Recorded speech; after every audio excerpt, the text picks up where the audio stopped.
Karibu kwenye channel ya Dr. Sumu ili niweze kukupea historia ya eneo bunge la Bahati.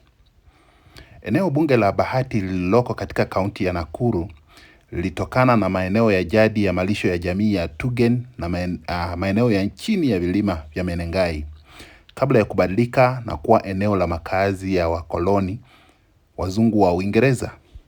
Baadaye, kufuatia uhamishaji wa ardhi kwa jamii za wenyeji mwaka wa 1978, eneo hilo lilibadilika na kuwa kitovu kikubwa cha kilimo na makazi yenye idadi kubwa ya watu.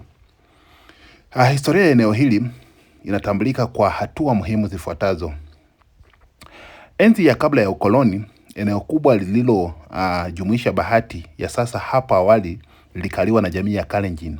Sasa hasa Watugen na Wakapche Menengai ambao walifuga mifugo katika nyanda zenye rutuba ya volkano zinazozunguka kreta ya Menengai. Enzi ya wakoloni wazungu, kuanzia mwanzoni hadi katikati ya karne ya 20, ardhi yenye rutuba ya Bahati iligawanywa katika mashamba makubwa yaliyomilikiwa na walowezi wa Uingereza. Walilima mazao ya biashara na kujenga miundombinu mbalimbali ambayo bahati yake iliweka msingi wa kuanzishwa kwa shule za kwanza katika eneo hilo. Mabadiliko baada ya uhuru. Baada ya Kenya kupata uhuru, walowezi wengi wa Ulaya waliendelea kumiliki mashamba yao kwa miaka kadhaa. Mwaka wa 1978, miaka 14 baada ya uhuru na kufuatia shinikizo kubwa kutoka kwa jamii ya wenyeji, mkulima wa mwisho kati ya walowezi waliokuwa wamebaki alikabidhi ardhi yake. Hatua hii ilifungua njia kwa Waafrika kuhamia eneo hilo na kuanzisha kwa vyama vya ushirika vya ununuzi wa ardhi. Siasa ya kisasa na hali ya kiutawala. Hapo awali Bahati ilikuwa sehemu ya jimbo kubwa la Naivasha kabla ya uchaguzi mkuu wa mwaka wa 2013. Bahati ilitengwa rasmi na kuwa eneo bunge huru. Leo hii eneo hilo linajumuisha mashamba yenye uzalishaji mkubwa wa kilimo, machimbo ya mane na wadi zinazokuwa kwa kasi ya mji. Kuna pembezoni pale kuna Laneti na Dondori. Leo hii Bahati inaendelea kukua kwa kasi kama sehemu ya maendeleo ya kaunti ya Nakuru. Baadhi ya maendeleo muhimu yanayochochea ukuaji wake ni uboreshaji wa miundo mbinu.